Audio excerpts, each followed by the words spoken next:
Okay. So I guess we'll just go ahead and do the intro stuff and then get into this.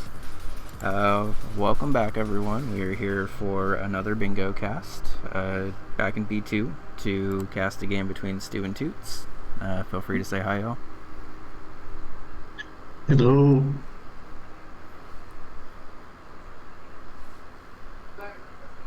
Yeah, I just wanted to make sure Stu is actually back.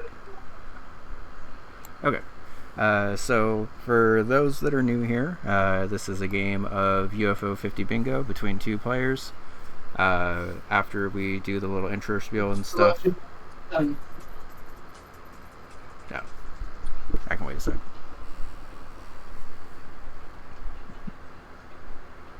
Hello? Hey. Hello. Hey. All right. I'm ready now. Okay, cool. I'll just start the intro over. Hi, everyone. How's it going? We're here for another UFO 50 bingo match. Once again, back in B2 to cast a game between Stu and Toots. Feel free to say hi again, y'all. Yeah. Hello. Hello. I'm Stu. Yeah. I'm Toots. And I'm looking forward to this match. So it should be a pretty fun one.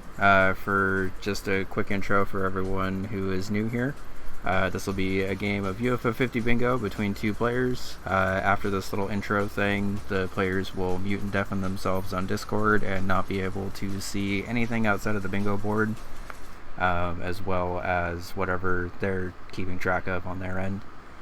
Once the players are in the game, they'll have a minute to review the board before they're allowed to do anything, and then they'll get a 5, 4, 3, 2, 1 reveal and a 5, 4, 3, 2, 1 go to actually start the game, at which point they'll have an hour and 45 minutes to either get a bingo, 5 in a row, or get to majority, or have a tiebreaker and stuff. We'll get into that later if we need to. If I need to get in touch with any of y'all during the game, there's a new fancy pause screen thing, it looks like. I haven't actually used it yet, but it should basically just like cover up the board and say a pause was requested, so I guess just stay tuned to the chat in case I need to request a pause or anything. Okay. Okay. But otherwise, I think we should be good. If y'all have anything else you want to say before the match starts, go ahead. Good luck. Yeah, good luck. Have fun. Yeah, have fun. Yeah. An important part. It's actually rule number 1 of bingo is to have fun, so. Alrighty. So, once they are muted and deafened in Discord, hi Velo, hi Vex, welcome in. Let me make sure that before we start the game this time, everything is displaying the way it's supposed to. It looks like we're good.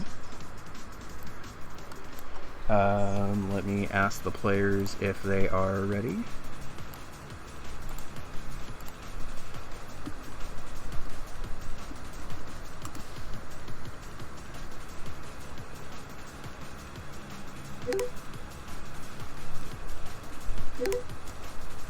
There's a fun little sound effect for when chat comes through now. Frank. This is incredible.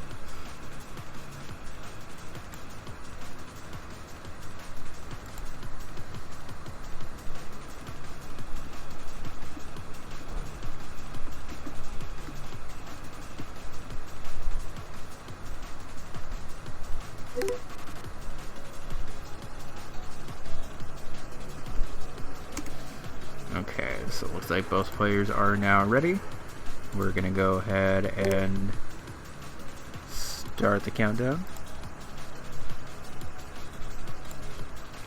And the players have revealed the board and now have a minute to read it over. Just so y'all are aware, this looks like a pretty fun board, in my opinion. We got, for generals, Metroidvania, collect 4 gold discs, collect a key in 7 games, beat 2 levels in 8 different games, and collect 7 gifts. The very hards on this board are gold disking Seaside Drive and beating 2 party house scenarios. Just very quickly looking at this board, there's a lot of fast spaces on here. There's a lot of like knowledge heavy spaces also. So it really might just kind of come down to whatever the players are feeling most comfortable in. There's some very, very fast spaces on here, and this is actually a pretty generous card in my opinion for gold discs. Camouflage, Valgress, Pengulf, Magic Garden. What else is on here? Waldorf, Bushido Ball. Even Hyper Contender and Star Wasper if you're feeling frisky. But it looks like we are going to have Toots pop into Campanella 2 to try to go for the center square, and Stu's just going to hop into Mooncat to spawn 3 different sets of egg blocks. Both are very fast goals. This is an incredible level 1 of Campanella 2. It's pretty rare to see all of the star blocks right up on each other like that, but you can't get the scroll until Burrows 2 anyway, so getting through Burrows 1 as fast as possible when this is the only thing you're really planning on doing in there is a good idea.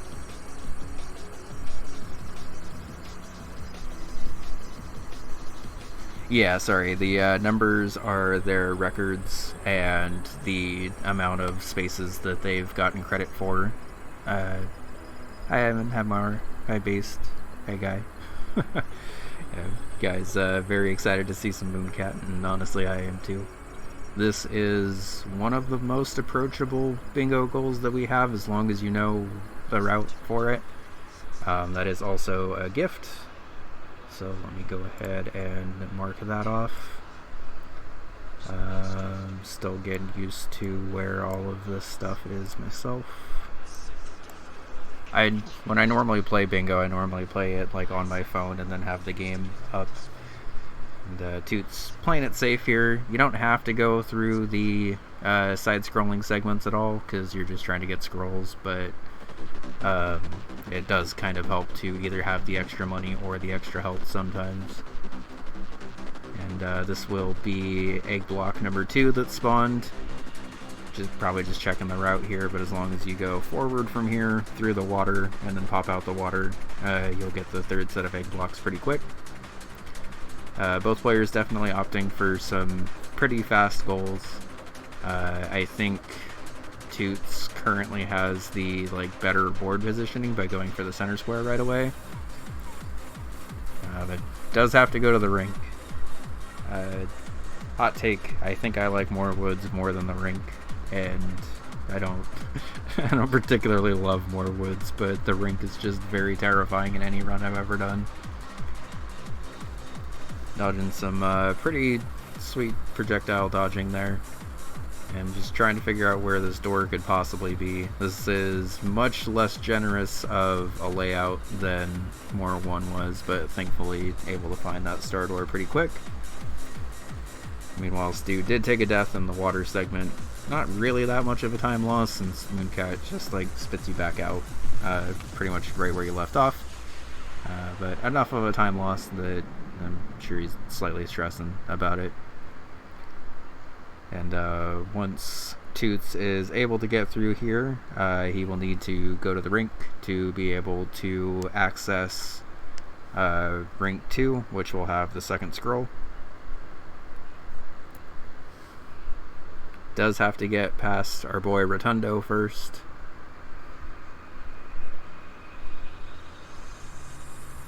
And meanwhile, Stu is out of the water segment in Mooncat and just has to jump over this Easter Island head here to be able to spawn the 3 sets of egg blocks. Could potentially stay in for the gold disc at this point, but most likely just gonna grab this goal, mark it off, and quit out. Yeah, if you need to come back for Mooncat, that's like a 5-minute gold, and had a lot of practice in it earlier in the game, so not surprised to see Stu quit out there. And we do get a ship upgrade here, but unfortunately nothing really worth buying there. I think it could have potentially made sense to buy a health upgrade or something if Toots had the ability to, but I think those only come in the blue shops, not the green ones, so. And meanwhile, Stu is popping into Valbrace to clear floor 1. This, even if you're not like super familiar with Valbrace, is a very approachable goal. And you can tell by how fast Stu's moving that definitely pretty comfortable in Valbrace floor 1. Or floor 0, excuse me. I always forget that Valbrace starts off on floor 0 before you get to floor 1.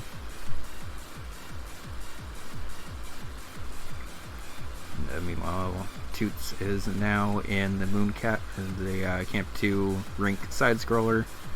I will say, for as little as I like the rink, its side-scrolling sections are much easier than the ones that you get in More Woods, unless you get like really unlucky with these like spitting squid guys. The ice physics aren't like super impactful most of the time. The mines are pretty easy to dodge, and unless you like accidentally slide into one of these like flame torches, you're normally not hitting one of those either. So we do get a red door right on top of a green door. This could be the goal right here. And it is. 2 scrolls in 1 run.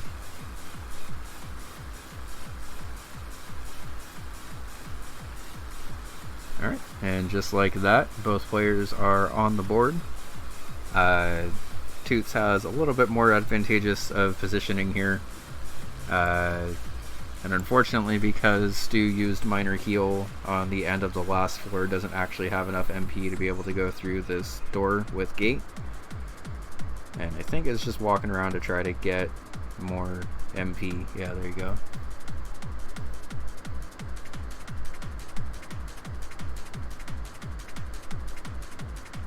I have never seen the battle for this guy have that background, because I didn't know you could even like battle him if he turned around first. Probably just confirming with a map where to go here, but you're basically just going to want to go left and snake up and around. I think gonna have to grab a key. That does also count as 2 levels in Camp 2. So let me go ahead and grab that. And then this will also be 2 levels in Valbrace. Pretty uncommon 2 levels to start the game off with between Valbrace and Camp 2 in my opinion, but also both are pretty fast, so.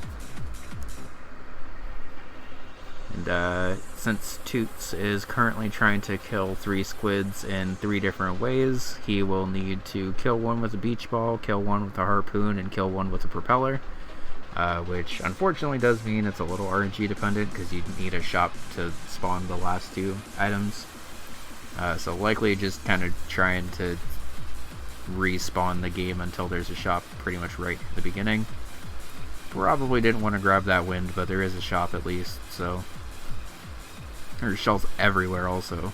And it is able to pick up the propeller. So it just needs to get near the top of the map.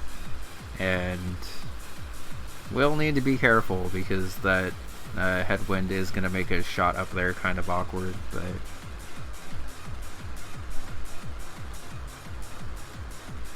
might even be worth it to just kind of snake around this and hit that weather vane right there.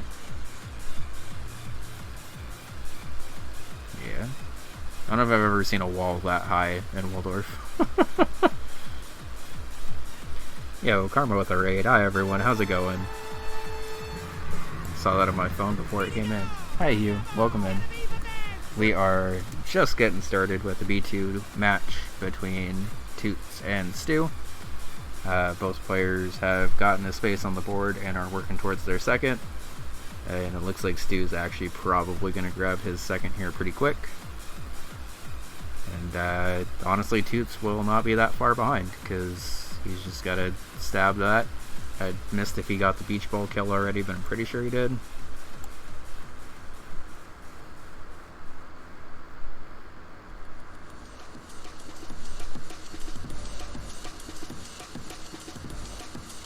Alright. Yeah, it was a fun game that I got to catch in Carmen's stream, so I'm glad y'all are able to join in over here as well. And there we go. I don't think Stu super needed to do that like invisibility thing, but I think he might have forgotten if the Phantom Knight was at the end of floor 1 or floor 2. Yeah, just casting an invisible for the hell of it, which is always worth it in my opinion. And Tutes, seeing the bingo threat starting to form, is going to pop into Fist Hell to try to reach wave 7 in the gym as Cat. Something I've noticed players have gotten a little more comfortable with as the season's gone on is they're definitely getting better at like heading off these bingo threats and at least like attempting the goals that need to be attempted to block them. Neither of Toots' squares are immediately threatening a bingo right now, so Stu's basically just at the point of trying to grab fast spaces. And meanwhile, we are hoping to reach wave 7 in the gym as Cat. Cat is, I think, the weakest character in the game by stats, at least in terms of like power and actual like utility here. And looks like Stu is opting to try to eat 10 hidden desserts, which at best you'd still have to play through most of World 2 to be able to get. I will be trying to keep a little bit closer of an eye on making sure that Stu actually grabs all these desserts, because thankfully the Fist Hell gym is relatively easy to kind of just pop back over to. Nice kick of the Molotov to be able to get a little bit more damage there. Are able to pick up a shotgun, which helps for damage control, but most... Oh, just kicked it off screen. Whoops. Alright, so far Stu's 3 for 3 on desserts, so...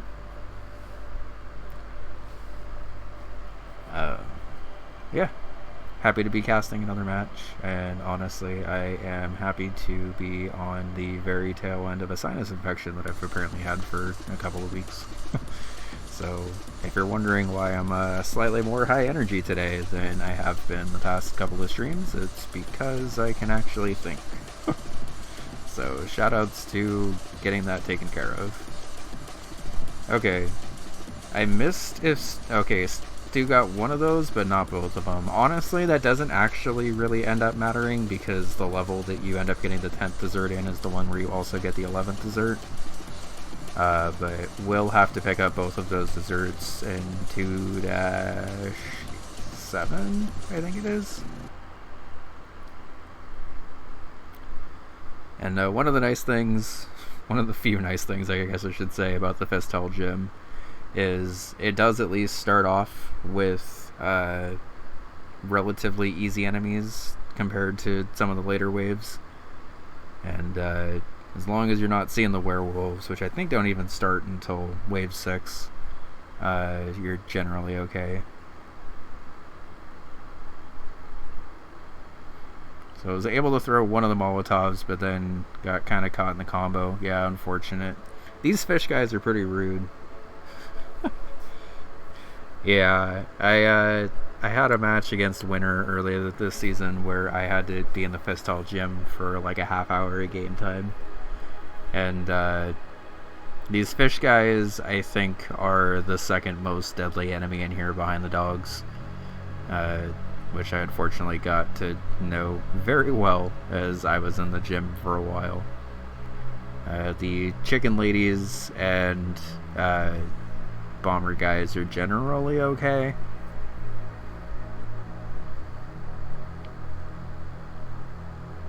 Okay. Stu able to pick up both the desserts in that level. So I think as long as Stu picks up all of the desserts that he's supposed to be grabbing here at World 2, should still basically just be on pace for getting this goal pretty fast. Got a nice double hit against the tennis ball boss. Can sometimes be a little inconsistent to get that double hit. Kind of risked it there. That was a pretty risky kick up there, but good job getting that through.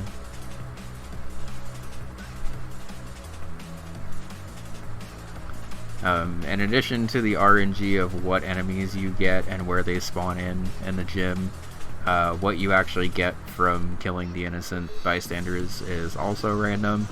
I think it could be a weapon, a dog, or food. And you generally want the food just to kind of increase your longevity here.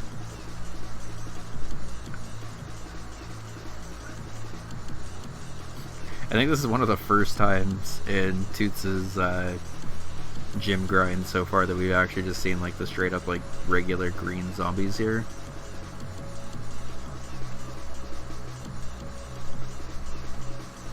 And Toots doing a good job of taking advantage of one of Cat's best strengths, which is just being able to throw quickly.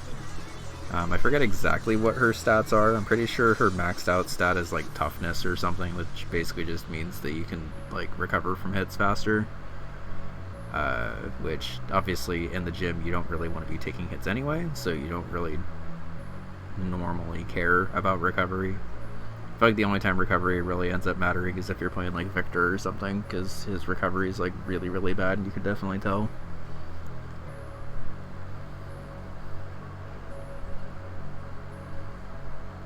Missed if we got the dessert in this stage, but it looks like we did, because I'm pretty sure he's kicked everywhere that he needed to kick.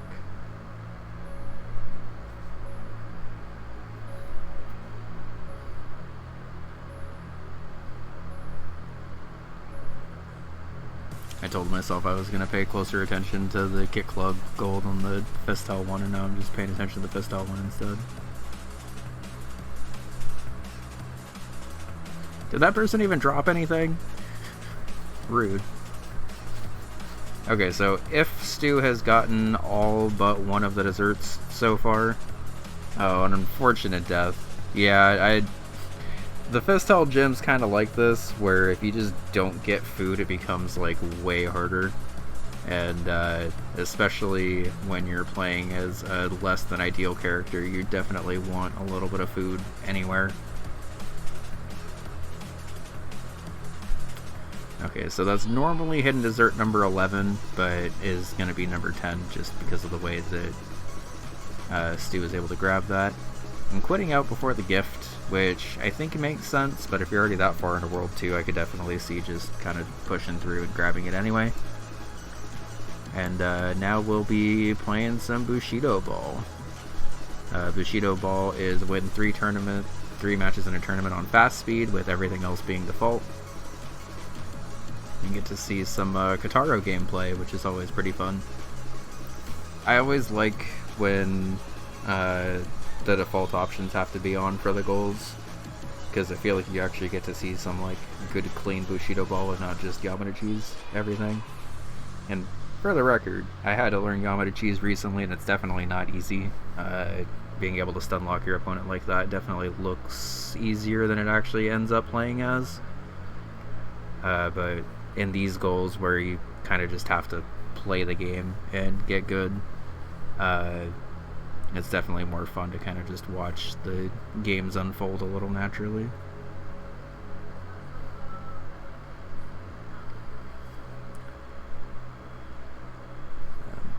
For goals like this, I've found fairly recently that I prefer Tomoe, just because of her curve on pretty much every shot, like not even having to use the grapple, just having control over being able to kind of arc it around the AI.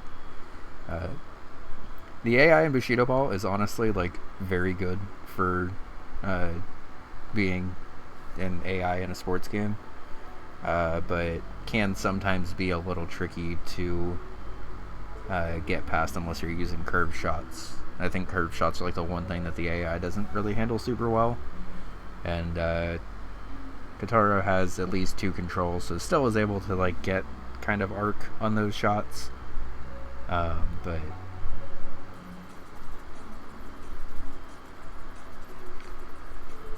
Game 2 is up against Chiyome, who unfortunately is much scarier in AI form than they are when you're playing as them. All of Chiyome's gimmicks are like vision based and like deception based, which works pretty well when you're playing against like another person, or like if the AI is using it against you. But unfortunately the AI does not fall for any of these tricks at all, so it's like borderline useless to use. We see a dog ski. Look out. The werewolves are, in my opinion, the scariest enemy in this early section. Just because they do a lot of damage, they move pretty fast, and they are sometimes hard to avoid, like getting ready to jump at you. This one dogski's a little scared though. Oh, no, he's ready to play now. Okay. Well, we get the combo on lock, and once this combo's done, Cat will reach wave 7 and block that off.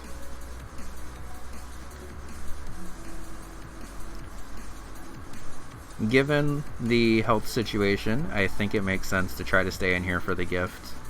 Obviously, if you don't get the gift on this run, you just quit out and do something else, but might as well try to grab the gift while you're here. Gifts are exceptionally important in UFO 50 Bingo now that they're on every single card. So it's both very important to know the fast gifts and also know the gifts that like kind of synergize with the board that you're on right now. And there are a couple of like quicker gifts, obviously, but given the fact that players are going to have to get 7 of them, there are probably going to have to be like 1 or 2 gifts that are not the typical gifts that you would go for in an ideal situation, but ones that like still make sense to do.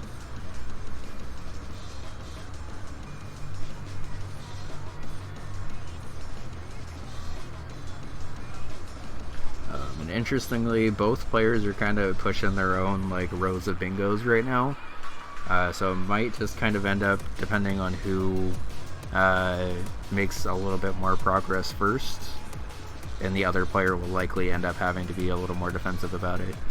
We do get some food finally. By my count, I think that is the first food that Toots has actually gotten in the gym so far, so unfortunately it's fries, which like don't really heal that much. You definitely want like the hot dog if you're trying to get food. Unfortunately got wombo comboed there. Oh, there was food on this one. Okay, yeah. That makes sense. I just looked away while I was looking at the desserts and stuff. Alright, so popping into pin golf. Hole-in-one on 3 different courses. I believe this can be done as early as Struggle Pit.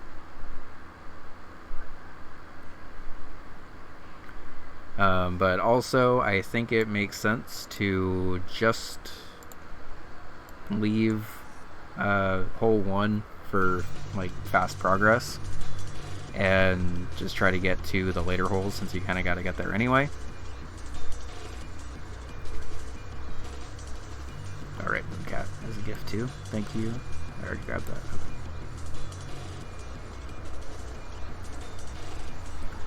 And I don't think we ended up staying in for Waldorf gift. Yeah, we only got 17%. Okay. Alright, we are hopping into Camouflage to escape with 3 of 3 collectibles on 5 levels. Shoutouts to Lizards. While I personally really like Camouflage, I admittedly haven't practiced the like escape with X collectibles on X levels goals, so honestly will probably likely be my practice after this match is done, because Camouflage is a good and surprisingly safe bingo game. It's not very common that you actually get to play a bingo game and like keep your progress after every level and also have the ability to quit out if you need to, but you can in Camouflage. You can even like bank progress and stuff and get a little bit of the ways into this goal and then work on something else and then come back and snipe later if you want to. Not saying that's exactly what Toots is doing here, but yeah, I have noticed that 3 out of 3 collectibles on 5 levels has actually been showing up in Bingo quite a lot. And if y'all are curious, Bingo is the new daily bingo thing that Dom created and then Frank implemented into the site, where players are able to all compete on the same board each day, and from there are able to kind of like compare bingo lines that they were able to take and times that it takes. So definitely a good resource for players to practice on, and one that's been pretty fun. I've been enjoying it a lot, at least. And I haven't mentioned the Vanger play yet, but Vanger defeat a boss, and also the gift, which will be coming up at the end of this room. Both very fast. Stu doing a good job so far of getting the gifts that are available. I do wish that we maybe would have stayed in slightly longer for the Kit Club one, but honestly, with the pace that he's grabbing all these other gifts, I don't know how much it's super mattering. Okay. He does also have a key. I missed if Toots got a key in Waldorf. He killed squids, but I'm not sure if he actually grabbed a key in it.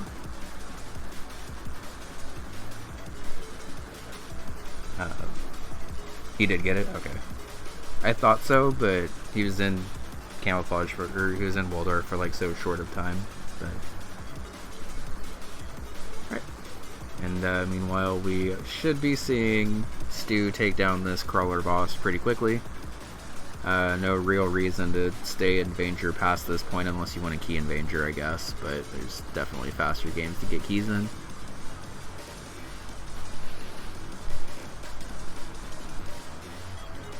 We are already at 3 out of 3 collectibles. I think this level in particular is one that's pretty interesting in the any percent route compared to the 100% route. Because in the any percent route, you kind of just march your way forward and change colors a couple of times. But if you are doing this level 100%, you definitely gotta like sit and plan out exactly where you're trying to go here. Oh, and that also is a little bit of progress towards Metroidvania. We have one of the 2 modules for Metroidvania, so I'll wait on marking that one off until Stu pops back in for the other one if he does.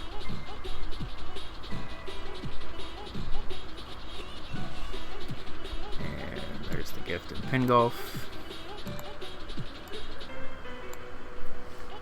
So Toot's doing a pretty good job here, I think, of reading how potentially far behind he is in the goals for gifts, and trying to head that off with a goal that could potentially take a little bit longer, but one that Stu's likely not in right this second.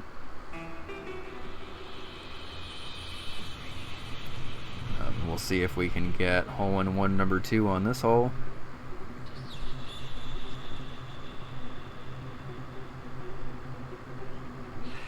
Yeah, in my opinion, it doesn't make a ton of sense to reset before you've missed like 3 or 4 of the hole-in-one opportunities, since you gotta play all the way through anyway.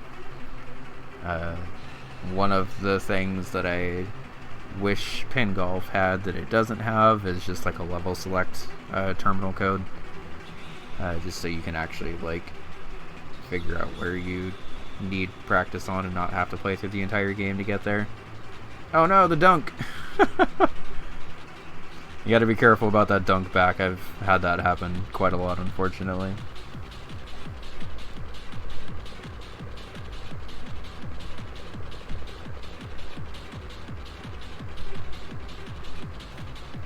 Yeah, I do agree that Kit Club could use them more, but as someone who's tried to practice a lot of the tech in Pin Golf more so than Kit Club, I guess, having to play through Pin Golf every single time to get any amount of practice on hole 18 is sometimes pretty difficult. And even like this hole that Stu's on right now, for instance, very good approach shot. This could be an eagle. The eagle on that hole is pretty hard. Like, even if you get the lineup for it, you still got to get enough horizontal movement back over to the left to be able to actually get in there.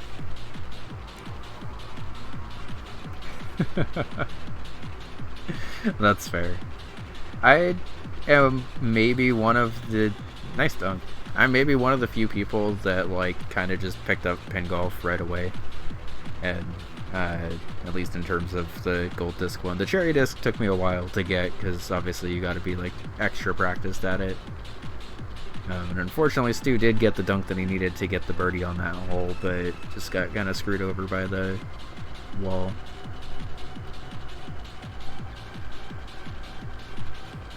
Probably a good call to just do an approach shot there.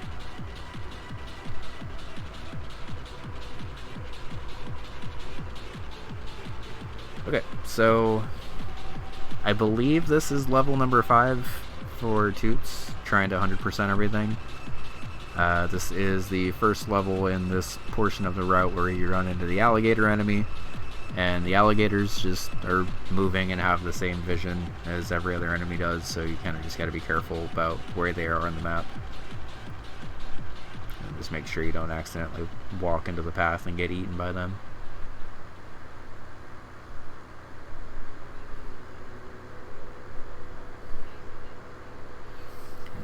Unfortunately, showing off there that the baby does also count as a hitbox for you, which makes these shots a little more difficult to figure out where you're actually able to transform safely. Hi Skylar, how's it going? That's my name. Yeah, welcome in everyone. For those that joined a little after the match started, this is UFO 50 Bingo. I thought we were going to see the hole-in-one on this one. Alright, and that's 3 out of 3 levels with 5 collected. That's also a gift, because that's 33% in camouflage. And, yeah. Turns out, camouflage fast. Who knew? Shoutouts to lizards once again. And, as I was mentioning before, camouflage is a nice game where you can come back, bank your progress, grab the gold disc later if you need to. And I will be watching Stu's game like a hawk here because this... Yep, already passed. Oh no. Okay. I think that's for the best because Stu kind of flew past that first green bat and I would have had to call for a pause and unmark there. This goal, in theory, is really fast, because all you have to do is beat 1 level of Velcrest. And that is a shot, because he didn't bounce off of it. But basically what ends up happening when you're actually playing this is you end up having to kind of... It's almost kind of like a Waldorf journey, like... Okay, so it did skip one. I don't think he even saw that one, unfortunately, but... I kind of hope this is not the run for him, because otherwise I'm going to have to unmark it. Thankfully, it won't be too bad of an unmark, because Toots isn't currently in this goal. Toots is working on the Star Wasper goal. Okay, so going to have to reset it there also, because he ended up bumping into it. Might just be trying to go for a gold disc now at this point, which is also fair, honestly. I think it makes sense to grab this as one of your gold discs anyway, so if you're already in here through level 1, you might as well just try to get through.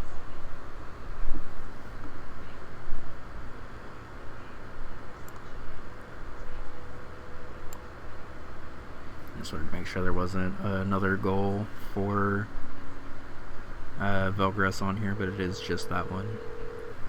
And for the record, I think Toots is also in a very hard goal right now. Okay, so collected key, got the gift.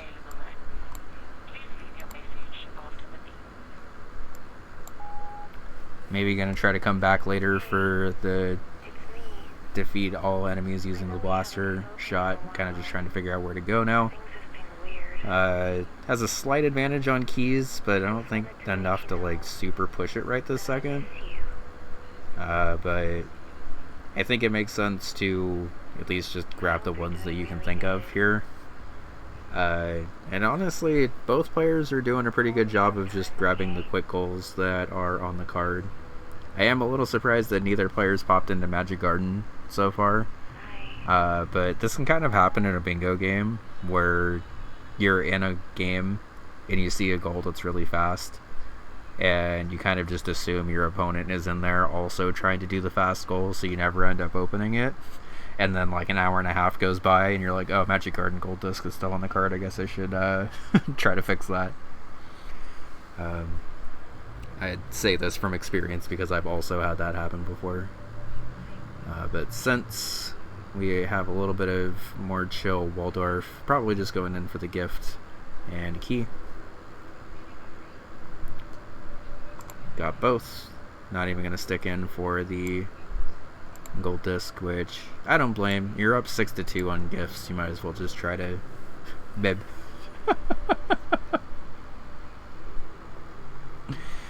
Bean drip.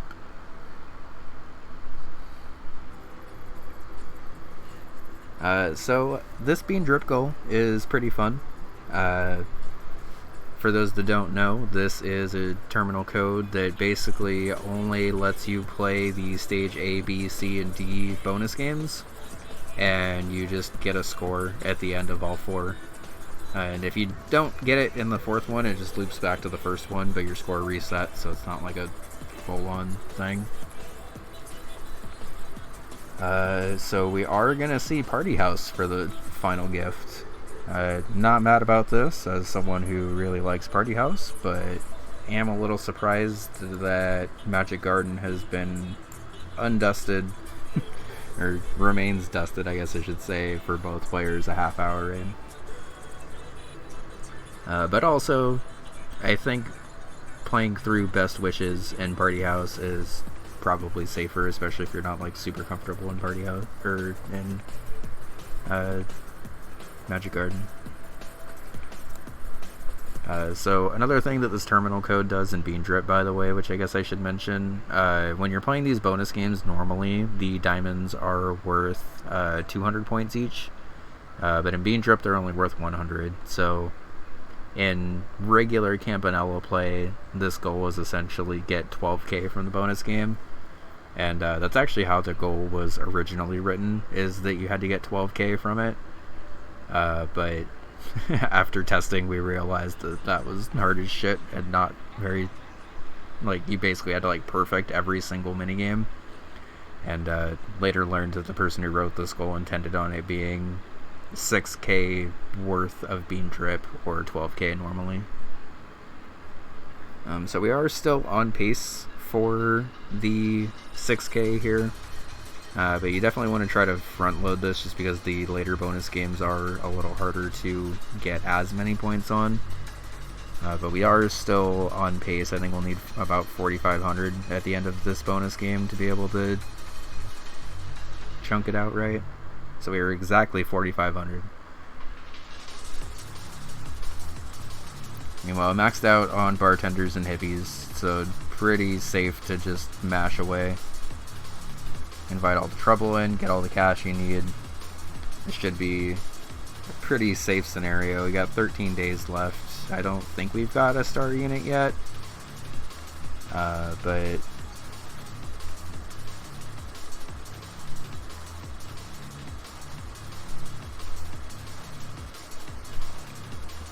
I'm interested to see Stylist in this run, because normally you don't actually get to see Stylist in the like speed run of this level, but Stylist is a pretty powerful unit for sure, and we did get 6k in Bean Drip, so we're tied back up 5-5. Both players doing a really good job of marking off the quick spaces while they're still here. We're going to see another attempt at pin golf. There is the hole-in-one. I think they actually didn't get that hole-in-one last time and got the hole-in-one on stage 3. So theoretically could see this goal marked off, and then it wouldn't super surprise me to see either player stay in for the gold disc here. Or I guess it would surprise me to see Stu stay in for the Party House gold disc. Yo, nice save on that.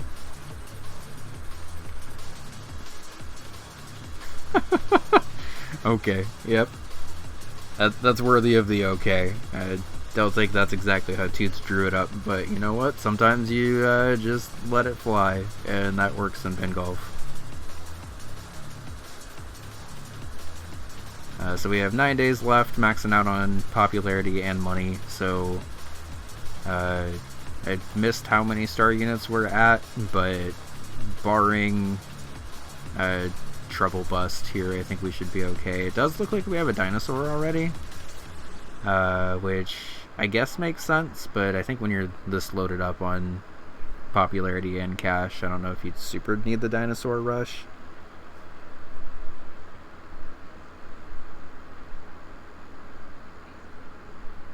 So this is either 3 or 4 stars in the deck. I think it's 3 based on the fact that he's not even using the genies yet, but once you have multiple genies in a deck, you can just use genie to pull genie to pull genie to be able to grab your last star unit. So now we're going to use those wrestlers to kick out, and there's the 4 stars. There you go. And that will be the gift in Party House and the gift space marked off. Yep. Maybe would have checked that before marking it off, if I'm being honest, but that's fine. You definitely got it, so. Alright, we get to see some Mortal 1, which I really like Mortal 1. Mortal 1 is a... Nope, we're not seeing Mortal 1. Mortal 1's not like the greatest game for bingo, if I'm being honest. But that should be the 3rd hole-in-one. I think it's even the 3rd hole-in-one on this run, actually. I'm just going to clear the course. Think about it for a sec. Quit out. Mark the space. Or hold the space, I guess. Pretty risky, in my opinion, to hold a pin golf square just because the game is so fast. But all of a sudden we do have Toots pushing that bottom row bingo.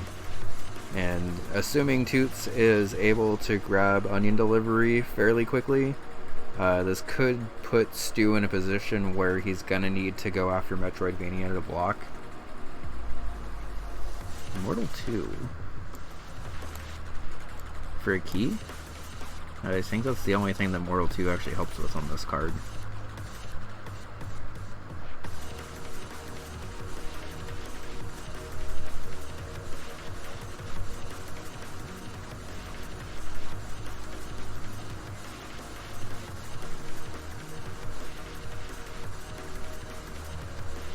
I looked away for just a sec, but I think we've only hit 1 time box in Onion Delivery so far.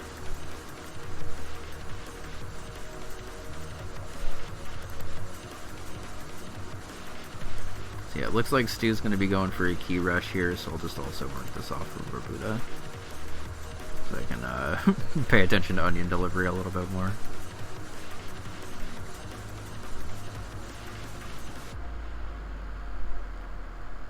This is my preferred route for boxes because you can just take a right here and grab 2 boxes right away. I'm pretty sure I followed that exact same route on every single day of my Onion Delivery cherry. It's just a very convenient way to grab boxes. So I think that's number 4. It's possible that Toots grabbed some other time boxes while I wasn't looking, but I think that was number 4, and this should be number 5 and number 6. So you do got to be a little careful here because you do have to finish the day, which when you're moving this slow and at 1 HP starts to become a little scarier because these cars aren't always the most predictable. Whew. Alright, so I'm going to drive down the middle of the road, grab that time box, heal back up to full. That is either number 5 or number 6. Again, it's entirely possible that I missed the second one. I've counted 5 so far, but looks like that was number 6. Okay. I don't think I need to call for a pause for that one. I think I just looked away when there was number 5. Okay, and suddenly, Toots is not only in the lead, but also very, very much pushing that bottom row bingo. And I think kind of trying to just figure out if he actually wants to do it. Okay, thank you. I assumed it was 6. I only counted 5, but I was also like looking away right when number 2 happened, so I appreciate the help, because sometimes it is a little hard to keep track there. And 40 minutes into the match, we do finally see the undusting of Magic Garden to try to grab this gold disc. Theoretically, like a 3-minute run, I think. I think Winner said that they PB'd and got like 3:15 or something. Basically, to get a quick gold disc in Magic Garden, for those that don't know, you want to try to get a gold potion as fast as possible, and ideally you kind of want to get like 3 to 4 gold potions pretty quickly, because that will allow you to spawn more red oppies for you to be able to actually rescue more faster. Once you're up to like, I don't know, like 4 or 5 gold potions, you're generally okay to leave them on the board and kind of stockpile a bit. But to be honest, if you're going for just a gold disc, you don't really ever need to leave potions on the board unless there's like no point in grabbing it. Yeah, I imagine most bingo runs of Magic Garden will play it slightly safer and be closer to like the 4-minute mark, but honestly, even 4 minutes for a gold disc is very, very fast, so...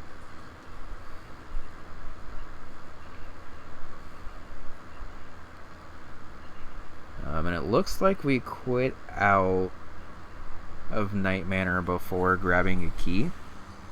And we did unfortunately have a death from Top Wall, the worst enemy in the game. Hi Dina, thanks. Hope you're doing well.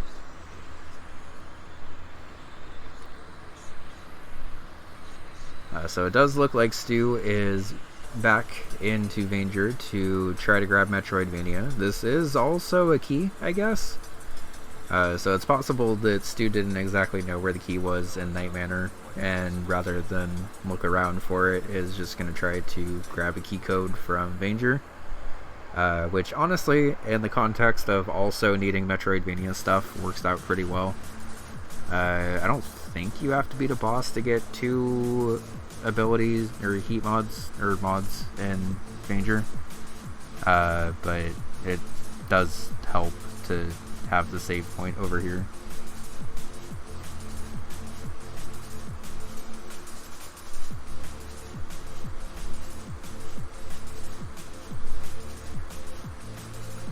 Alright. Taking the safety route here, which definitely makes sense. You don't need to take just 1 damage boost to get through there. Very much can get through there with 2 damage boosts. I always have this happen where I think it's underneath that set of mushrooms, but it's actually under this set of mushrooms, where you go over here, grab the level 2 access. This is not a key code, it is just access, but necessary to get to Ramses to get the key code. That was a scary damage boost with only 15 HP, but we are at the save point now. Probably going to switch to defense up, yeah.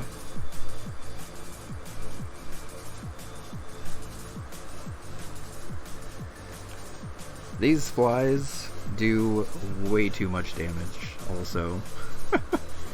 I have, like, basic knowledge of Vanger for Bingo, and even I can tell that these flies do way too much damage and are way too hard to hit for how common of an enemy they are.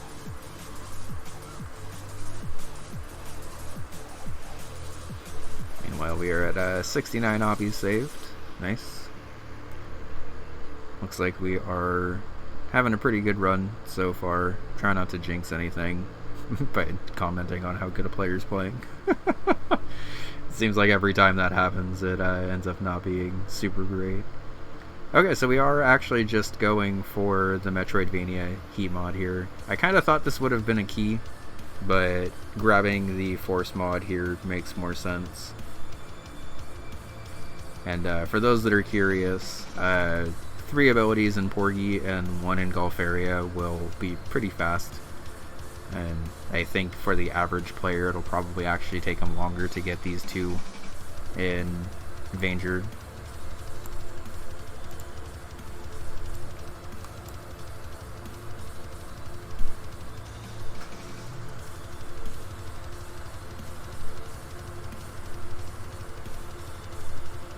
Yeah, I mean, doing exactly what I mentioned, grabbing the gold potion specifically to spawn more oppies and just getting all these big drop-offs. One thing that you'll definitely notice as you start to play Magic Garden more is, even though the game feels like it's kind of linear when you're first starting it off, it's actually kind of exponential, where like the first 50 or so oppies are like kind of significantly harder than the back portion of the game. Just because at this point in the game, if you're tutes, you've probably grabbed, what, like 10 gold potions or so by now. and every time you grab one of those gold potions, it ends up increasing the amount of oppies that you can drop off, which then makes it easier to grab gold potions, which then just further increases the amount you can drop off. And also, while you're doing all of this, you have 45 seconds of invulnerability. Like, even just in the time it took me to say that sentence, Toots was able to grab another 4 gold potions. And when you're in the last 50 of this game, assuming the run went like remotely well, you should pretty much just have a gold potion up like almost all the time, which then just lets these final drop-offs be like ridiculously big.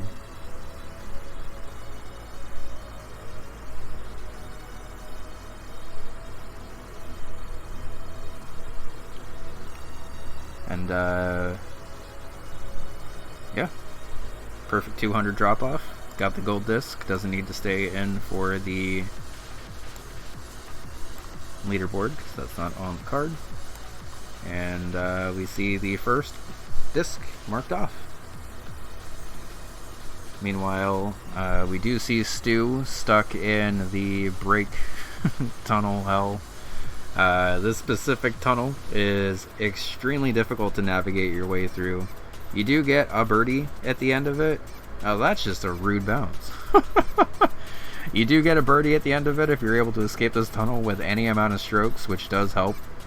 But unfortunately going to have 1 stroke to get all the way out of here. Kind of just has to YOLO ball it, and not able to do that. So,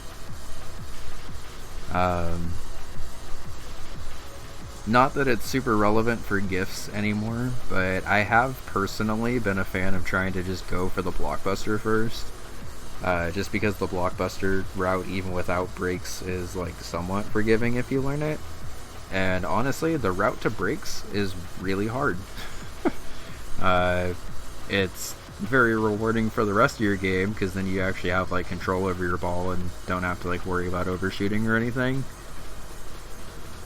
Oh, I've missed, by the way, if Toots has been killing every enemy with the blaster so far. Okay. Thank you for dying for that, so I can actually pay attention to it. So I was getting on my golf area soapbox and didn't realize that that was the goal that he was going for here.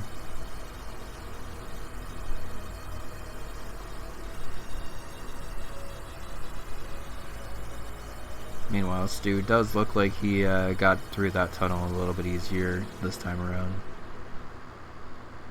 And there's the birdie to give you an extra 5 strokes.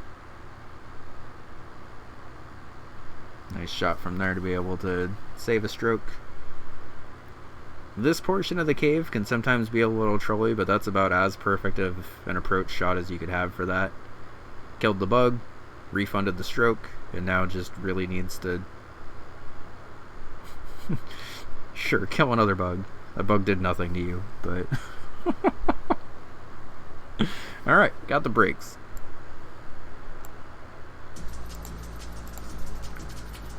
Alright, we're going to the Porgy. So I think the 2 fastest abilities in Porgy, or you gotta get 3, so I think the 3 fastest abilities in Porgy are the motor, the buster torpedoes, and the drill. All of which, oh yeah, we get to see all the lore for Porgy. Nice.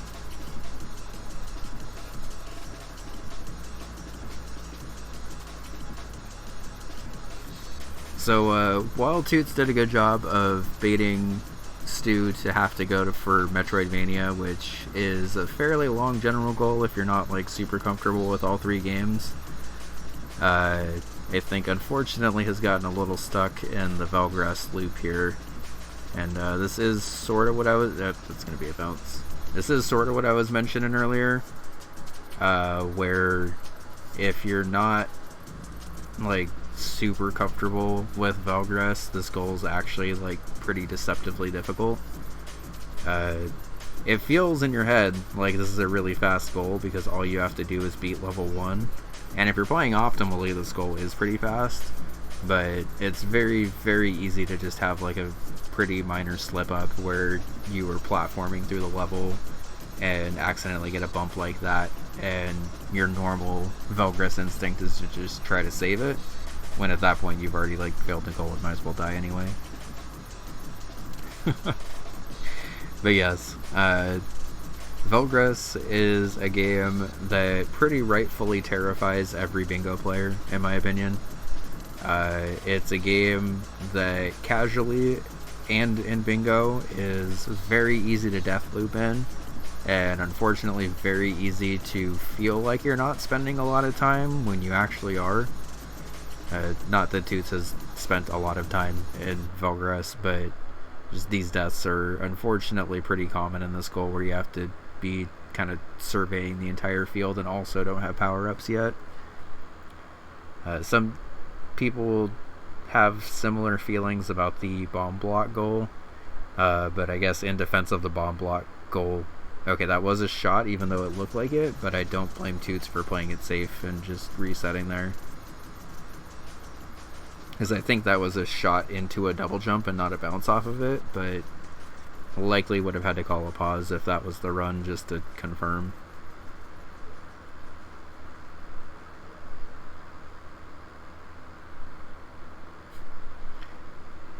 Yeah, people who aren't terrified of it think in their head, oh, I only have to beat one level of Velgress, so this is fine. And then get into it and realize that level 1 of Velgress, which is already, in my opinion, one of the harder levels of Velgress anyway, just because of how, like, underpowered you are, becomes much harder when you also have to be, like, scouring the field to make sure that you're killing everything. Yeah, I think that was another shot down, but probably best to just play it safe there. And popping back into Star Wasper for another goal that, in my opinion, is more difficult than it seems. Kind of has a lot of similarities, actually, where theoretically all you have to do is beat level 1, but you have to beat level 1 in such like a abnormal way from the way that you normally play it that this goal ends up being pretty difficult. I consider myself like fairly comfortable at Star Wasper, only partially by choice, because this was one of my last cherries. But one of the main things you learn pretty quickly in Star Wasper is that it's much easier to kind of just chain all these enemies together and like grab the EGG, EGG, EGG, EGG, EGG, EGG over and over again, rather than actually try to like dodge these letters. The letters have like a slightly generous hitbox, which does work in favor when you're playing the game and need to grab letters. But for this goal specifically, it ends up being a little bit tricky. I think Toots has 10 more points than he needs here. And that's perfectly fine. Just take the damage from that boss. Don't get hit again. And there's 1500. Nice.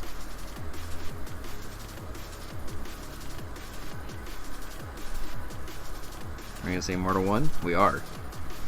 Okay. So, Toots managing to use his time of not having to play with Porgy and Vangerd and Golfaria pretty well here. And assuming that Mortal World 1 goes well, could potentially just force Stu into having to grab a bunch of gold discs to block this bingo. Or, given the fact that Toots is already up ahead on golds, could be routing it out in his head that this is actually a pretty good board for golds, and may just be planning that gold rush anyway. Actual motor usage, let's go. Alright, so that is all 3, and that's board.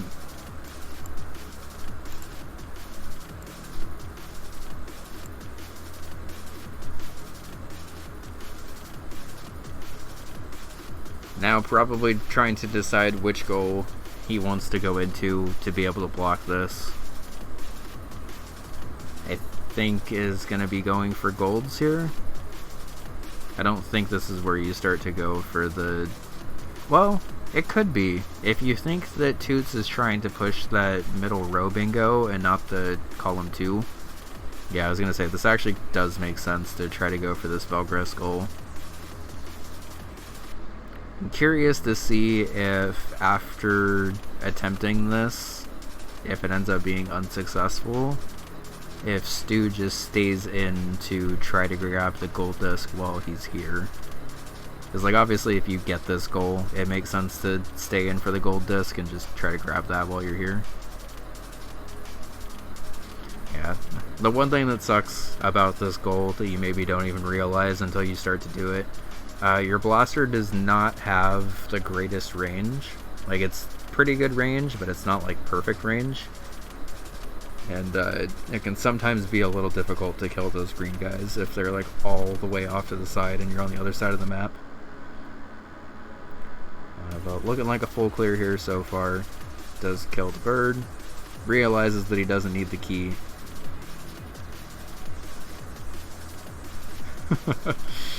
That's risky, but definitely the right call to jump over and then not jump again to make sure that he's not triggering the star block. Got 3 bats that he's got to kill, and unfortunately just gets bumped into by the third one.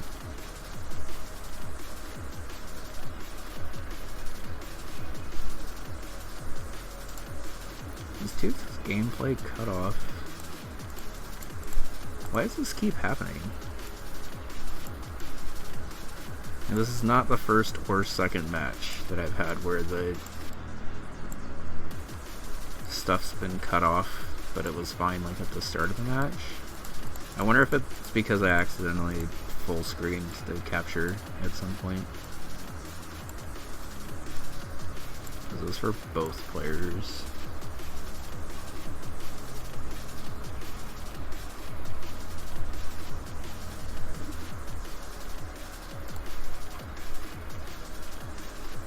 Yeah, so while I understand Stu trying to just go for this goal because it is theoretically faster, I do think it maybe makes more sense to try to just start rushing for golds that are on the card.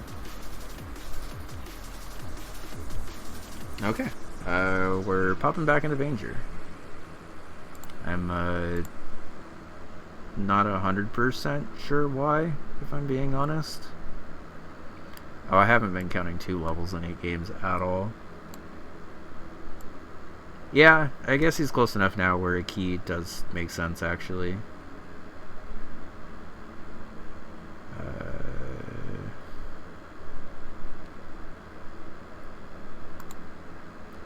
Yep, Bushido Ball, Kick Club. Both players have Pin Golf. Camouflage.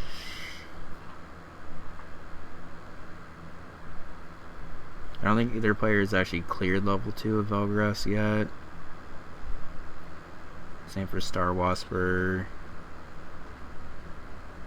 I'm gonna go just mark down Mortal before I forget. And we have 1 level in Party House. Okay.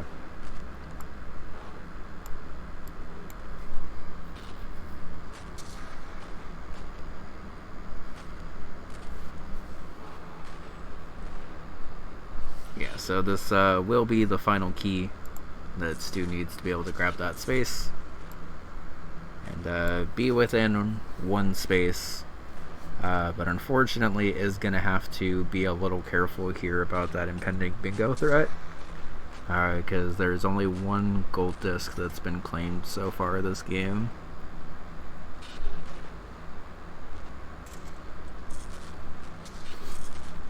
She's just standing there menacingly. Probably just gonna do a quick count to make sure, but by my count that is 7. Mortal 2, Valbrace, Waldorf, Velgress, Cyberelves, Barbuda, and Banger.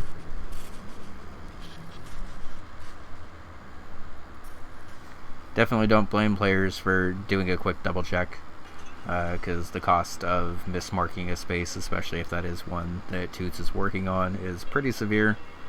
But Stu got it, so it's fine.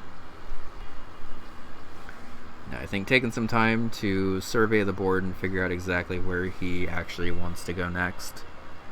As I mentioned at the start of this game, I think this is a pretty friendly board for gold discs. We got Waldorf, Bushido Ball, Velgress, Mooncat, Magic Garden, Pin Golf, and Camouflage. All of which I think actually are all sub 5 minutes. Like, even if you end up having to do 5 minutes per run, that still is a goal that will only take 20 minutes from, like, having zero progress in it whatsoever. I am curious to see if Toots ends up going for that, or if Toots ends up just trying to bait Stu into going for it.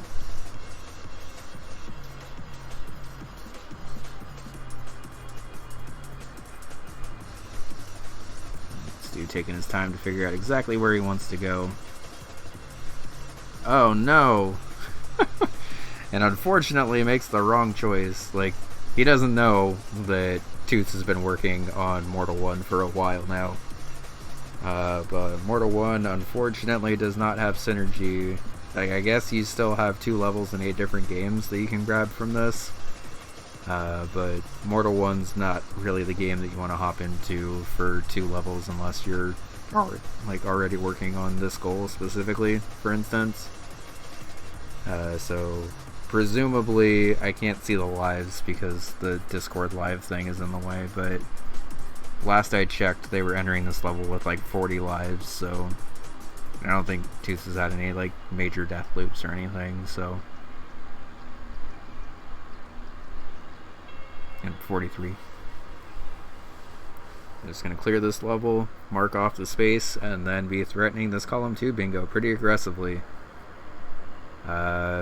And does already have the advantage of gold discs here as well, so could potentially be trying to push for that bingo. Could use the time to just grab other stuff that's on the board.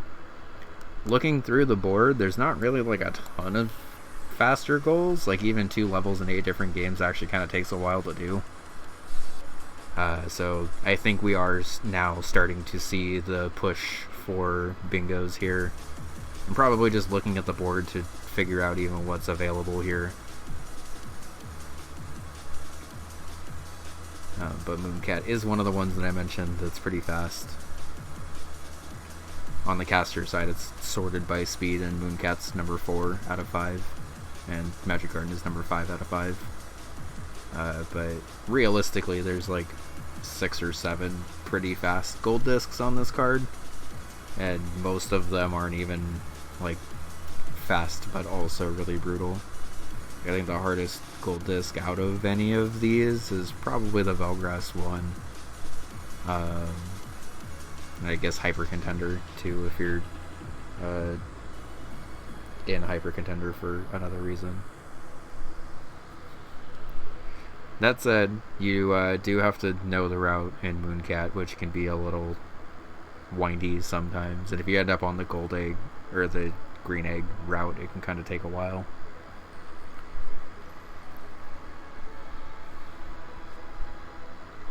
Okay, so maybe we are actually pushing 2 levels in 8 games, because we are into Kit Club, which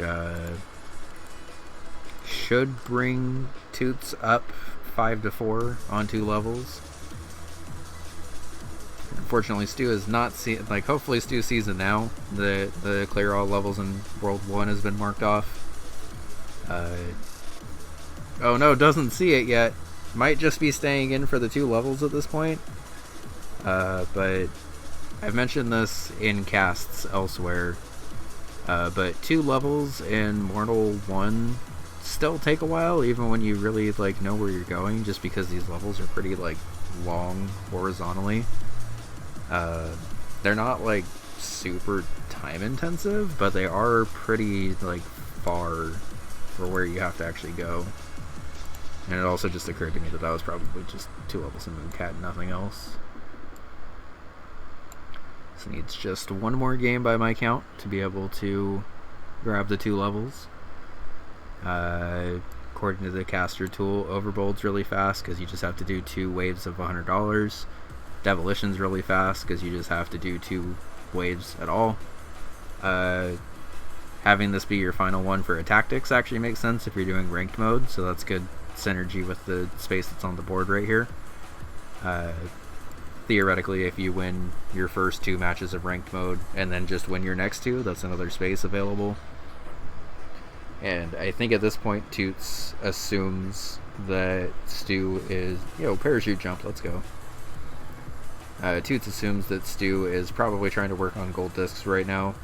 I think Stu, unfortunately for him, is working on 2 levels at 8 games, which is also potentially going to be sniped here. And did lose a flag, so didn't get the full 10 points worth out of that, but that's okay. I think even if you just get the 2 levels in 8 different games here, and then switch to a different goal to bank your progress, or even just stay in at this point, Toots is at the point of the game where mentality can sometimes kind of shift. Normally in bingo, you kind of just want to grab the fast goals while they're still around and stuff. But when you are this late into a game, and this should be the 2 levels, this looks like the conga line that you need.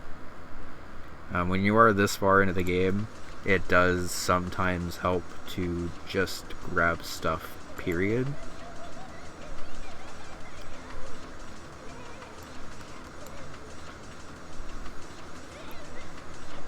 Alright, and Stu trying to synergize here by also trying to grab the party house square. I mentioned that when you're farther ahead in a bingo match this late in, you kind of want to go for the longer goals. When you're behind in a match this far in, you just need to grab like every ounce of synergy that you can. And that is 2 levels in 8 different games, and just going to stay in to reach ranked mode. And if Toots is able to do this, he'll reach the goal of getting to 12 first. Obviously, you kind of always want to just have more points than your opponent. But if you can get to 12 first, that's even better, because that means that your opponent will need to get every remaining space on the board to be able to win. And unfortunately for Stu, he does not have any progress towards the gold discs. This random scenario is looking pretty good. I'd say that as soon as he gets busted, I'm sorry. Looking a little light on cash if you have to double up on ticket takers. And yeah, it looks like the only trouble, or the only real money, is rock stars. There are cute dogs and bartenders and magicians in this seed, so it should be okay, but it does sort of depend on how the rolls go. Puppy saving the day. Good job, pup. Alright, and there's rank 50 and ranked mode. So Toots is able to mark that off, and now can decide if he wants to try to win by bingo, or if he wants to try to win by just reaching majority. Stu does not have a bingo opportunity available. Perhaps getting vengeance on the Velgras goal, perhaps just trying to play through for a gold. We'll see based on how this opening turn goes.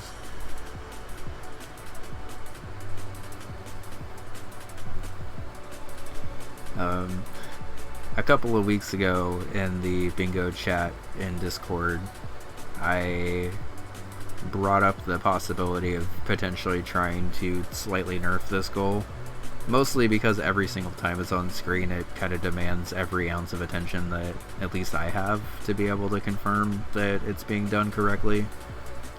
But also because as a player, this goal is surprisingly difficult. Like, if you read a goal that just says beat level 1 in Velgras, like, in a vacuum, that seems like maybe the fastest bingo goal that could possibly be created. But this goal not only ends up not being fast, but it ends up actually being like way more time consuming. Matt yelling at me saying no nerf. I mean, it's fair. It's just, as a caster, this is a goal that demands quite a lot of attention, and I know we've been trying to not have as many of those goals that require every single ounce of attention to be dedicated to one side of the screen. Thankfully, Stu's playing Party House, and Party House kind of doesn't super need me to keep an eye on it, but pretty tough layout of green guys here. Oh, very nice save, though. I thought he was dead there. Oh no, but the bird ran away! Oh, tragic. Saved it, and then the bird just kind of fucked off. Unfortunate.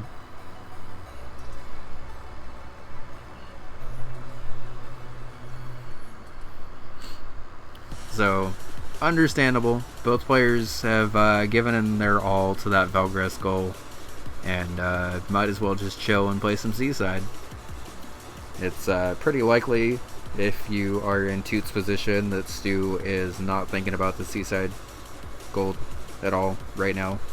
I will say that this is kind of risky if you're Toots, because you didn't go into it like immediately after getting your last goal, and being in the position where Stu does need to get every single goal that's on the card. Like, it's theoretically possible that he's already in Seaside and just has like a half a stage of advantage on you here. Liz popping out alert to express her love for Seaside, which is very fair.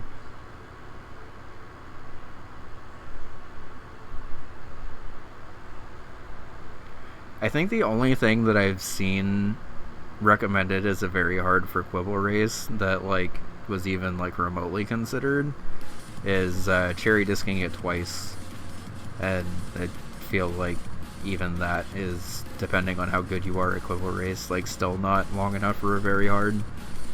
Or if you're like the average person, Quibble race could be like the hardest very hard that we have. So oh, it was gold disc twice in a row, right? I couldn't remember if it was cherry twice at all or gold disc twice in a row, but gold disc back to back makes more sense.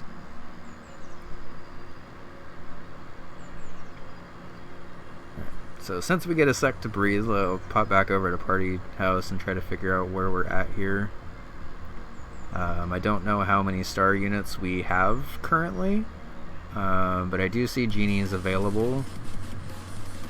Unfortunately, the ticket taker's knocking you just out of genie range, which is a little difficult. I think, honestly, if you're Stu, you might consider trying to kick out the ticket takers at this point.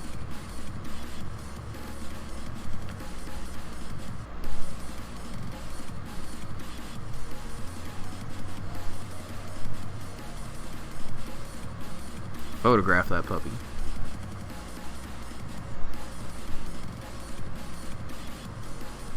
Just to invite in another puppy? I like your style.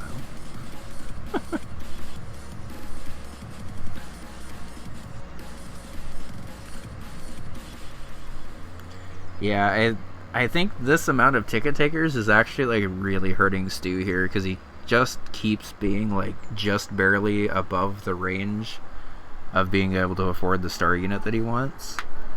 I think he's gonna have to go mermaids here. I think this is only star unit number 3. Mermaid popping in right away is a good sign.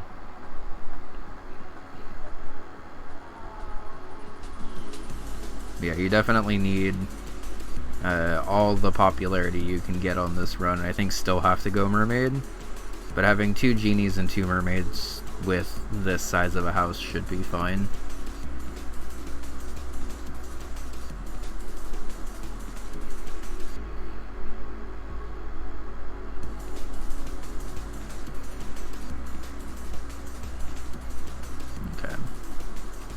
Does have enough for another mermaid, and really okay, this should be fine.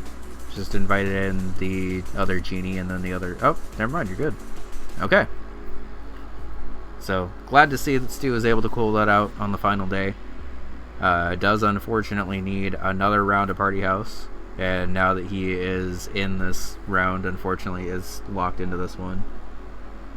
Yeah, I think buying a Magician as a last-ditch swap in or swap out probably would have been helpful, but I think in general, a lot of people tend to sleep on the Magician as being as powerful as it is. Alright, so we got Security, we got Comedian, we got Magician again, Auctioneer for money, Stargazer, Dragon, and Ghost. This looks okay. I didn't see, like, standard trouble prevention stuff.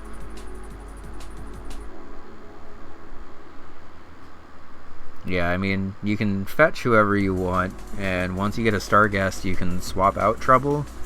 But these rounds without Hippie or Cute Dog are definitely much harder. Would something with Draft Team be viable from Hotfoot? Yeah, I could see it. Although, I guess, theoretically, that would probably just end up being you resetting until you got the player or players that you wanted.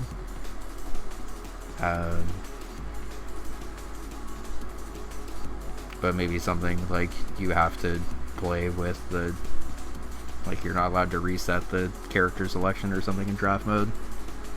Something along those lines could work, I think, but would be fairly tricky, I think.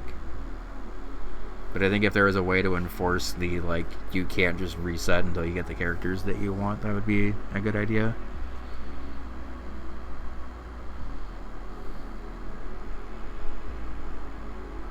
But I don't really know how you would enforce that, because that would basically mean you only have, like, one shot at the goal, really.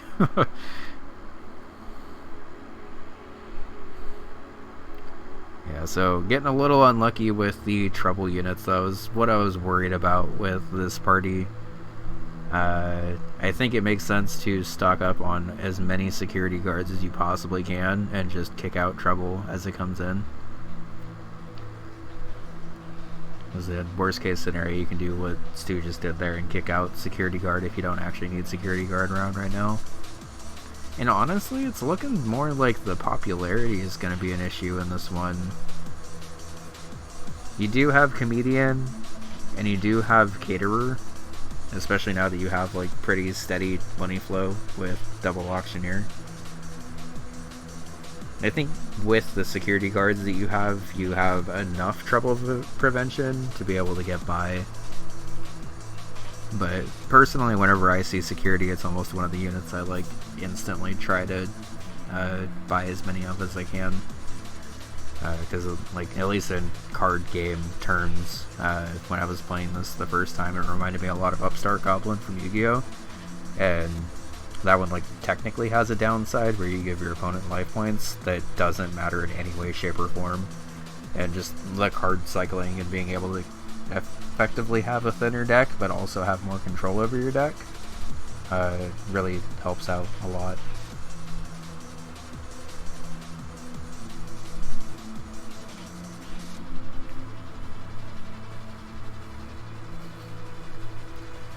A party for all the security guards. You deserve it, buddy. Keep up the good work.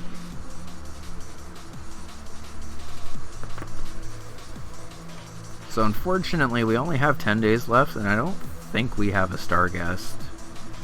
The one good thing about this loadout is it's pretty easy to have a full party as long as you get your security early, which means the comedian bonus should be stacking up pretty quick. But I have a feeling that this is going to end up needing to be a win with... Yeah, that's unfortunate. I have a feeling that if Stu is able to come back here, he's going to need to start stocking up on dragons, for sure.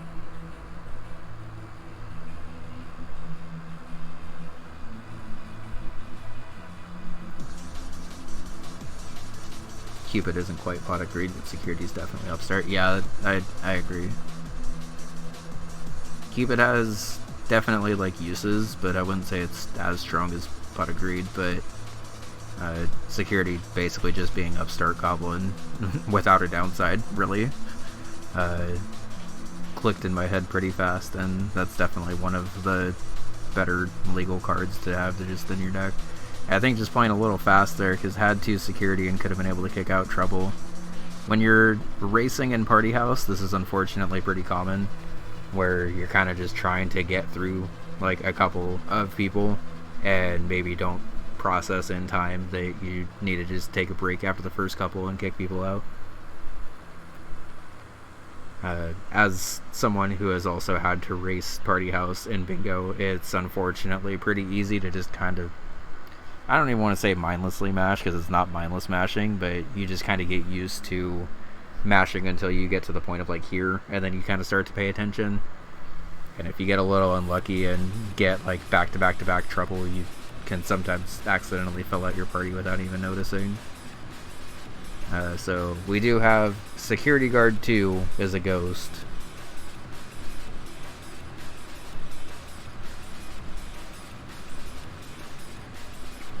Yeah, with 4 days left, and I think only 1 star unit, is definitely gonna have to just buy every single.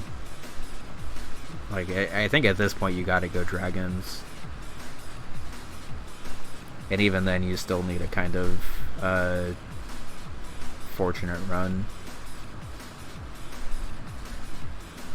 This should be enough for at least 1 dragon? Yeah, so the thing with this kind of a deck, I think we're starting to see it here, is you're able to fill out the party pretty well, but you're not really, like, getting a lot from it. So, like, in this instance, like, you're obviously able to kind of tutor out whatever you need to and grab the comedians that you need to and stuff. But, like, the security that are still in here, the drivers, and even the ghost literally aren't adding anything after they do their thing. So even though this is like a row of like 2 a row of like 3 people, still barely able to afford the dragon and will need another one on this turn. So the good news is able to grab a security guard, kick out the trouble. Unfortunately, just have another one right there.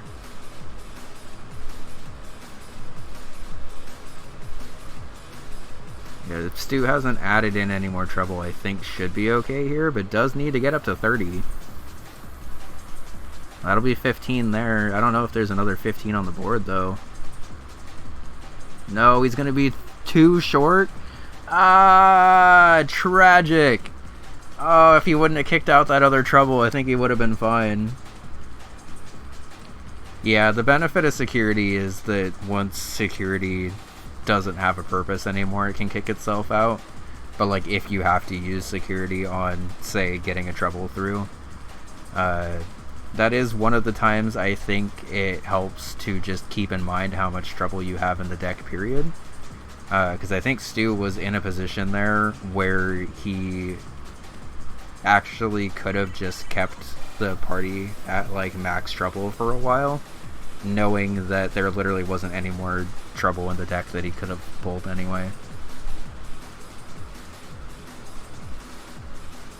Yeah, I think the only time you ever have to kick 3 trouble is if you buy like a Rockstar or a Gambler or something like that, where like you've intentionally added in extra trouble, so you just need to make sure that you're not going to bust. But it is something that I think is a little counterintuitive when you're playing Party House, because like typically the second you see that cat freaking out, you want to get the trouble out as fast as possible. But you like don't actually need to do that if you know for sure that you only have 4 trouble in the deck and you've already kicked out 2. Because like that cat will freak out, but cats freak out about a lot of stuff. Sometimes you just gotta let them freak out and run around for a bit.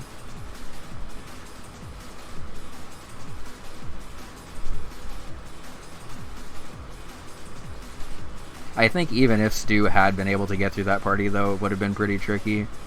I think he had the resources to be able to pull all 4-star units in the final party to be able to clutch it up, but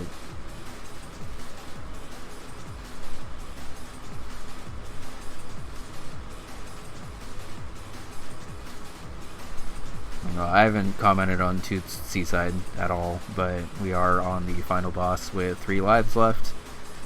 And while this final boss is pretty tanky, and these tentacles can be kind of scary, one thing that is pretty nice about Seaside Drive, and there's the gold disc once we're done with this cutscene, one of the things that is nice about Seaside Drive is your actual hitbox on the car is like surprisingly small.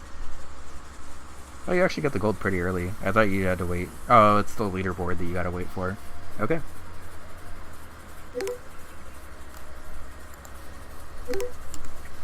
I'm not used to that sound effect yet. Like, it's very helpful that there's a sound effect, but I am not used to that sound effect yet. GG? GG's, y'all. That was fun.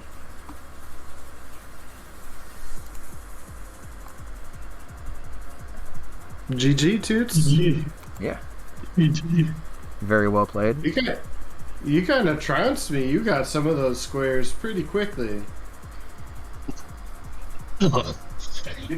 You got me on the back foot early. I was sweating so much. Yeah, I think that was a good back and forth game. You both had moments of threatening bingos and needing to defend each other. I think Toots just the bingos that he was threatening were unfortunately a little bit longer for you to counter. And Yeah, that's true. Yeah, you did good on blocking all of those though. Like Metroidvania went pretty fast, and Thank you. yeah, It's one of the ones I practiced. yeah. I think Metroidvania is one of those ones where, like, if you don't practice it at all, it looks like a nightmare, and then you practice it, and it's actually not quite as bad to do as it maybe seems like it is at first. Yeah. Yeah. I One, was actually going for I was going for the Metrovania, but I remembered you played Ranger before. I was I was gonna race you, but I said better go for other goals. yeah. I think with the Vanger progress, had you raced Stu, he probably would have sniped you on that. So it was a good call to just do other stuff. I was really hoping you were racing me. Yeah, I mean, when you're in Stu's position, you definitely need to kind of hope your opponent's actually racing and you get a couple of snipes. And sometimes it works out, and other times it doesn't. Mm-hmm. Unfortunately, both of you did have trouble with the Valgress square that I also have trouble with, so I don't blame you at all on that one. I feel like Valgress, there's a big part of Valgress that's just like staying calm and not panicking, but then there's also just a random generation factor of sometimes it really is just a really hard level to do the goal in. Yeah, especially if you get a bunch of the bats that are on just like the far left and far right the entire time, and you actually have to move around to shoot them. Yeah. I had one part where the bird was just always in an awful spot. Like there just was never a platform underneath it. Yeah. Yeah, the bird is also surprisingly trolly in this, because you think he's going to stick around for forever, and then he kind of just decides to fly off and do his own thing right as you're getting ready to kill him. Yeah. Yeah, there was one time the bird showed up and there was bats everywhere. It's so hard. Yeah. Try to get the bird. True. So Also, very nice. No, go ahead. Sorry. Oh, no, you're good. I was just gonna say, very nice party house. Unfortunate on that final one that you kicked out. One too many trouble to be able to grab that last dragon that you needed, but yeah, I mean that's just a tough situation, right? I feel like I just needed to buy another auctioneer. Yeah. I think we were mentioning in chat that I think if you bought an auctioneer or just kind of let the cat freak out at 2 trouble for a while, I think you would have been okay.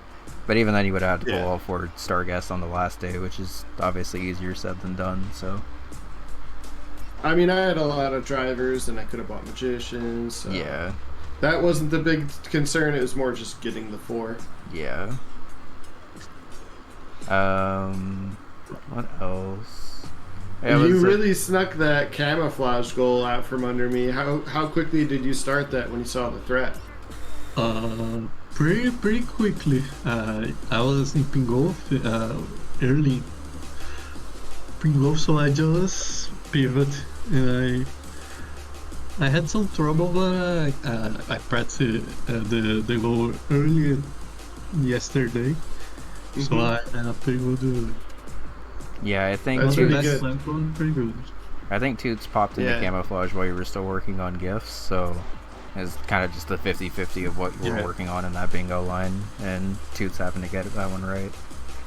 Yeah. Yeah. When you marked the Bushido wall, I just pivot to camouflage.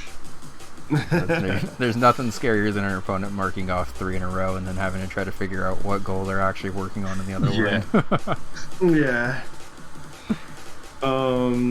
Yeah, and man, you beat me in Mortal. I was so far behind in Mortal. I'm impressed that you got the pin golf square. I went for it and I couldn't figure out the hole-in-ones on a few of the different courses. Yeah, I think Toots got all those in the same run too, right? Yeah, I got a crazy hole-in-one in the hole 3, I think. Yeah, that whole 3 Yeah. was wild, where you like hit the I orange used guy the- and then needed like the dunk of a lifetime to be able to clear that out. That's cool. crazy. Yeah. Yeah. I was at one point. I was like, "Is he gonna go for the 4 gold discs on this game card to get the 13th square and the bingo at the same time?" No. Yeah, I Do mean, like 4 gold discs. Mooncat. Yeah, there's Waldorf, Bushido Ball, Velgress, Mooncat, Magic Garden, Pen Golf, and Camouflage, Yeah, which I think are all yeah. under like 6 minutes. So I think Yeah. had either His of you board was decided to go pretty for it, low. I think this Yeah. is probably one of the more friendly. I think outside of not having Mortal 2, like I think other than that, every like fast gold is on here. Yeah. No, I was curious if you were gonna go for it.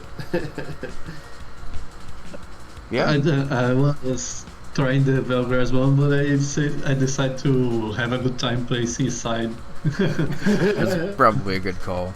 That Velgress goal is definitely like much harder than it seems like it should be. I was kind of commenting on that a lot because both of you were in there for a while, but in your head, beating level 1 of Velgress only takes like a minute or two, so you're like, okay, I can just pop in and do this real quick.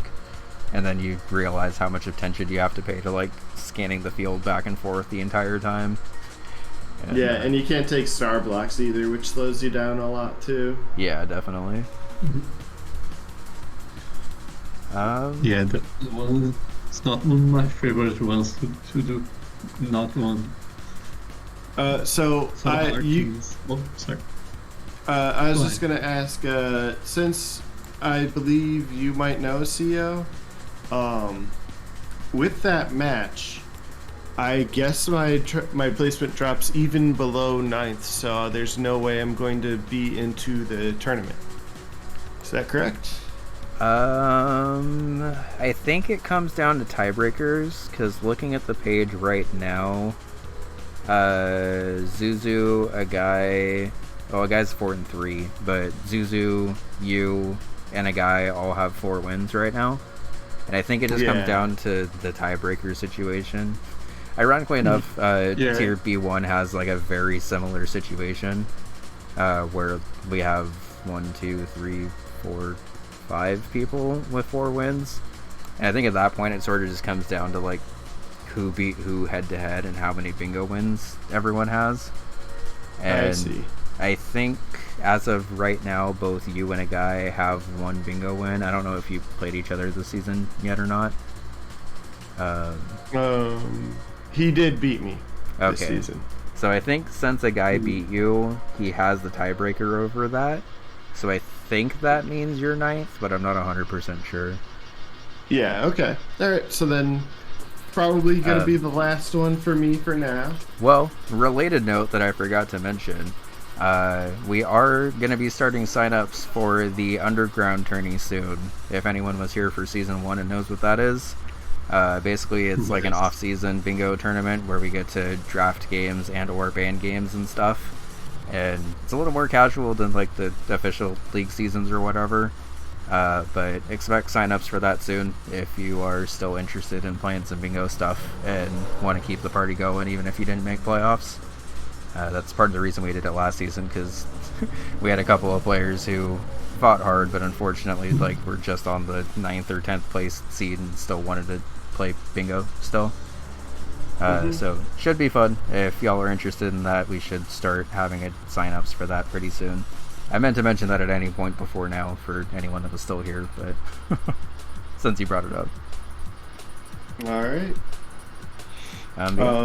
Very well played. Anything else you guys want to mention?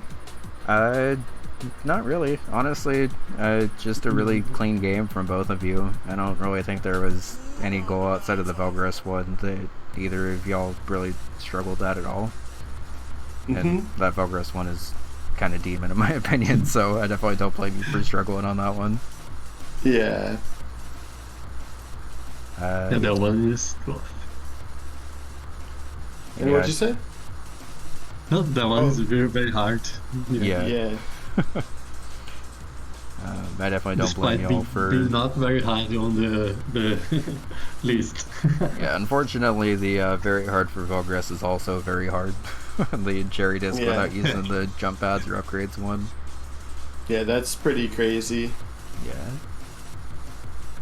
Yeah, I don't have anything else too much to add. I'll have the VOD up for this whenever I'm done with stream tonight, so should be up pretty soon.